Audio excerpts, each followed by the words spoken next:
Greetings and welcome back to my channel for another video. This is going to be one of several videos in the series of true crime. Today's story is the A.J. Armstrong Jr. story. And before we begin, I would like to introduce the Fair Use Act disclaimer, which will be on all of my videos under Section 107 of the Copyright Act, which states allowance is made for fair use of copyrighted material for purposes of commentary, criticism, news reporting, research, education, teaching, and/or scholarship. It provides for the legal, non-licensed citation and/or incorporation of copyrighted material by others, which might be infringing under other circumstances. I would like to also add my viewer discretion disclaimer. The following broadcast contains mature themes and situations and is intended for adults. Viewer discretion is advised. So again, the A.J. Armstrong Jr. story. Fair use for the videos I'll be presenting. And thank you to those that tune in. You're truly appreciated.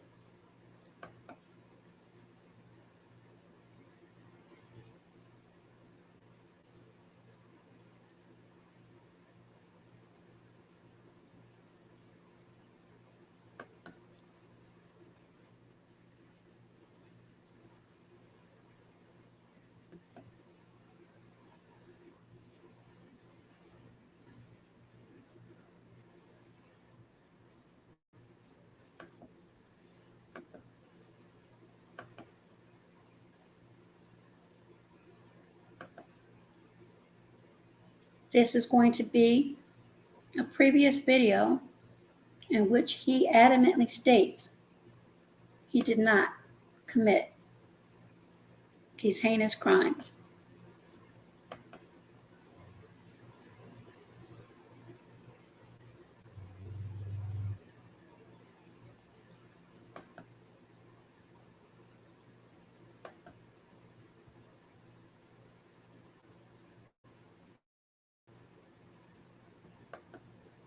If you would have asked me that a couple years ago, I would have told you it genuinely bothered me. But now with me growing up and maturing, I can't sit here and allow it to affect me, because at the end of the day, not everyone's going to love me. I'm not going to be everyone's favorite. People are going to take things how they want to take things. You can't control that. AJ has always said an intruder killed his mother and father, broke into the house without setting off the alarm, and shot Antonio Sr. and wife Dawn. But AJ was charged, spent 8 months in juvie jail, had dozens of court appearances, and nearly 3.5 years after the murders, finally, the trial. He was now 19 years old. While his high school friends were off at college, AJ sat in a courtroom looking at autopsy photos of his mom and dad, listening to police call him a killer. Bring us back to those moments where you did break down in court. What was going through your mind? I mean, it's just seeing pictures of my parents again, just sitting there and rereading text messages. I just put myself back in the situation, and I just reimagined just having those conversations with my parents, whether I was getting yelled at or whether I was doing something good. Like, just to have that again, just like 5 minutes, if that's what it was, just to have that again with my mom, my dad, that's all I want. 40 hours of testimony from 36 witnesses. On the stand, former football coaches, security alarm experts, gunshot residue analysts, AJ's girlfriend, and his younger sister, who was the only other person in the house that deadly night.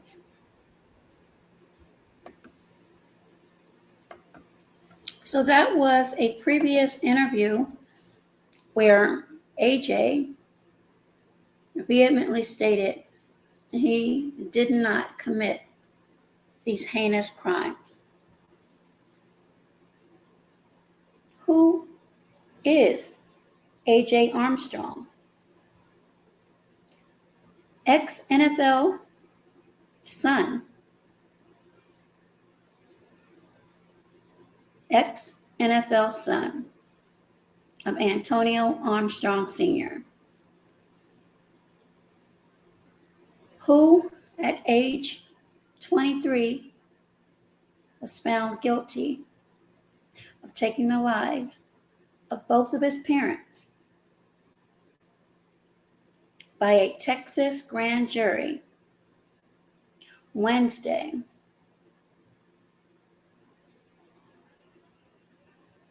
Sentenced to life in prison with the possibility of parole after 40 years for the demise of retired NFL linebacker Antonio Armstrong Sr.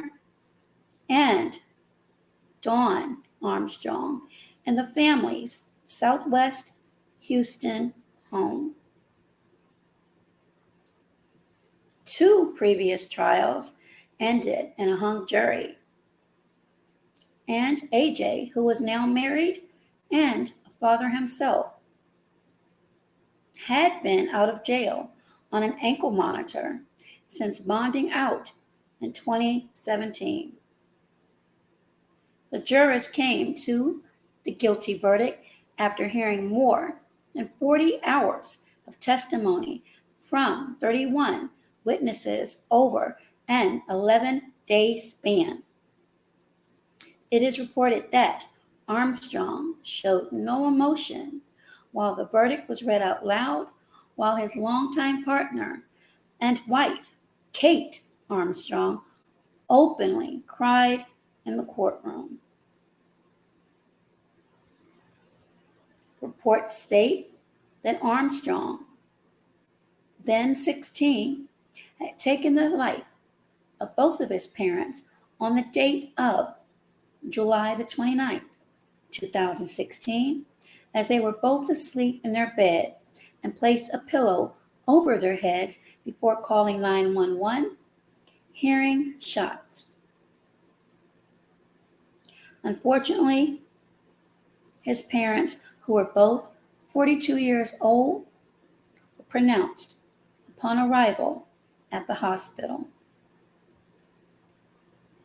The suspect who committed these heinous crimes reportedly left a dark, ominous note on the kitchen counter, along with a weapon, according to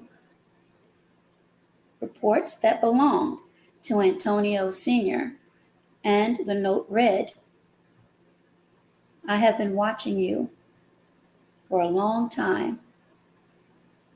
Come get me."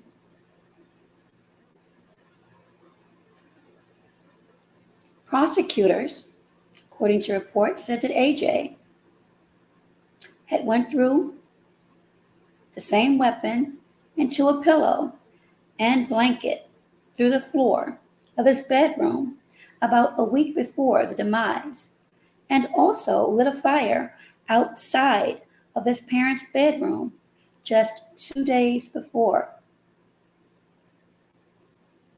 Prosecutors also claimed and alleged that he searched how to craft a car bomb on his iPad. And they also stated that his story of seeing a masked intruder fleeing his home just didn't add up.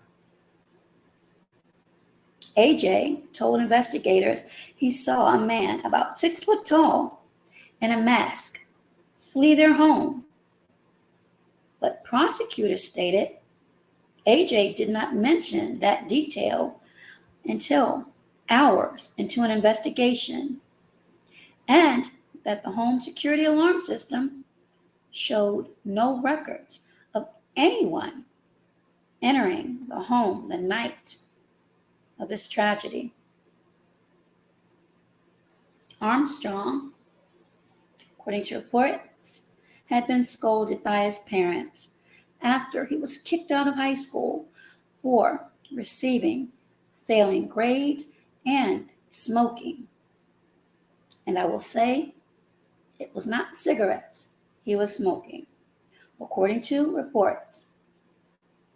The defense, however, tried to cast doubt in the minds of the prosecutor's theory and said that Josh, who is AJ's older brother, was more likely the subject due to his severe mental health issues that includes paranoia and schizophrenia. The defense also said doctors reported that Josh believed that he was both a god and the devil during stays at psychiatric hospitals following the loss of his parents, and once told a doctor that he witnessed what had happened to both of his parents. Prosecutors rebuked the defense's argument and said that Josh developed these mental health problems to include paranoia and schizophrenia, as I mentioned earlier, after what had happened to both of his parents, citing medical records and both the testimony from Josh's girlfriend at the time. Josh's girlfriend at the time testified that she and his cousin were both with him at his apartment around the corner from his parents' home on the night of this tragedy. AJ Armstrong is ineligible for death penalty because he was a minor at the time that his parents lost their lives. His defense attorneys told KHOU that they plan to appeal the verdict. This is a very, extremely sad story.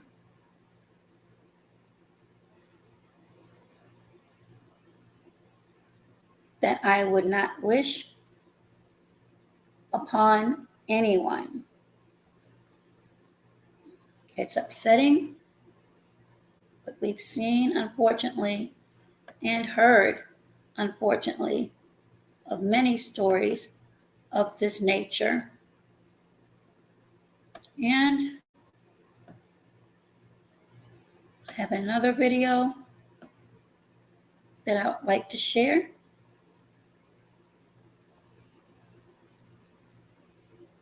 And then we'll close this out.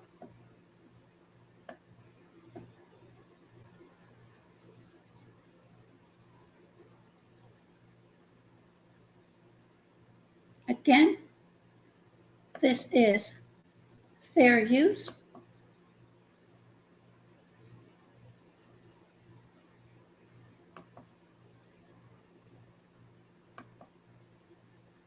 And it's a brief overview of what we've just covered in the A.J. Johnson Jr. story.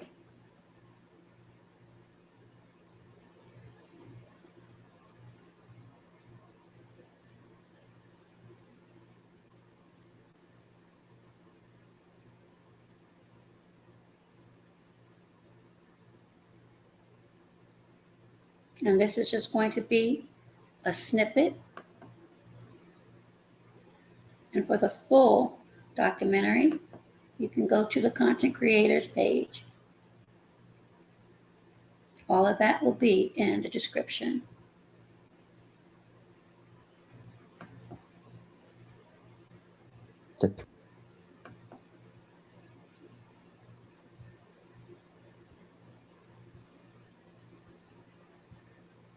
Three children. Josh was the eldest. He was Don's son from a previous relationship. By 2016, Josh was a college student.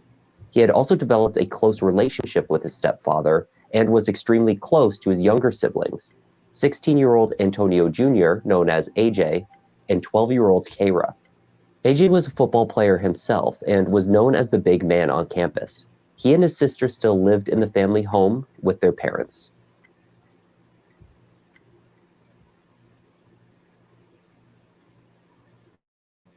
On the evening of the 28th of July, 2016, the Armstrongs retired to bed around 10 p.m. Kara set the home security system that night, securing the family safely inside. They separated to their respective rooms.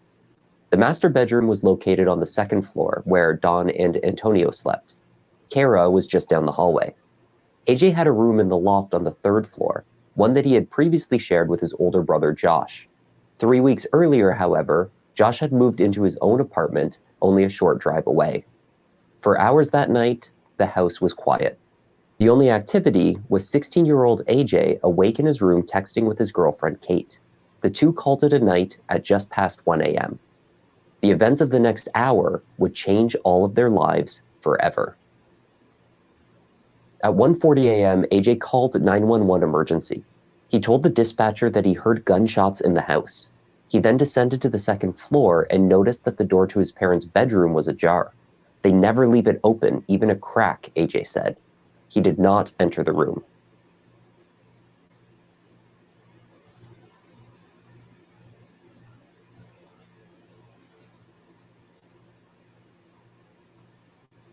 Do you require medical assistance? Yes, AJ said. There were several lengthy pauses throughout the call while the dispatcher checked in with updates and information about the responding officers. Much of the call is inaudible. However, AJ was understood to have pondered aloud how someone could have gotten into the house. Does it sound like a handgun, rifle, or shotgun? I'm not out there. I know my dad has already.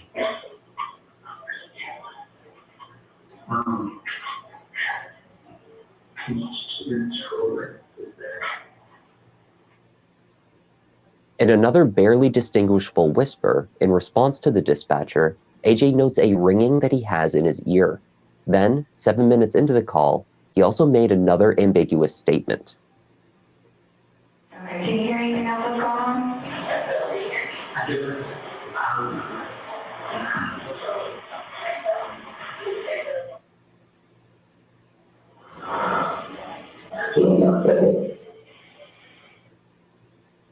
Towards the end of the 911 call, AJ entered a code into the ADT keypad on the front door to disable the home security system.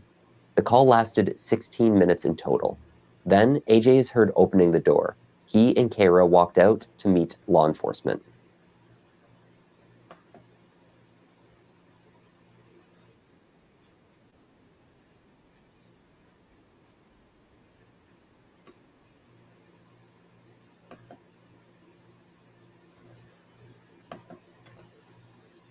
Again, the full video can be found, and the link will be in the description of this video.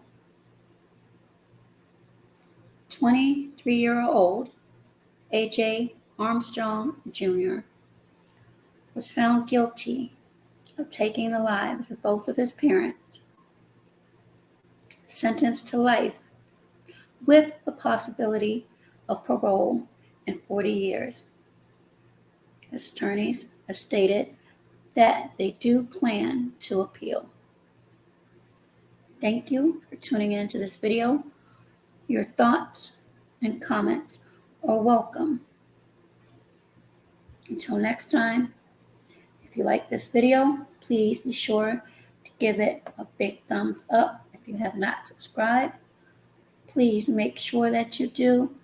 And most importantly, share this as well as other stories, because there are too many that go unreported. My condolences to the family, friends, and loved ones.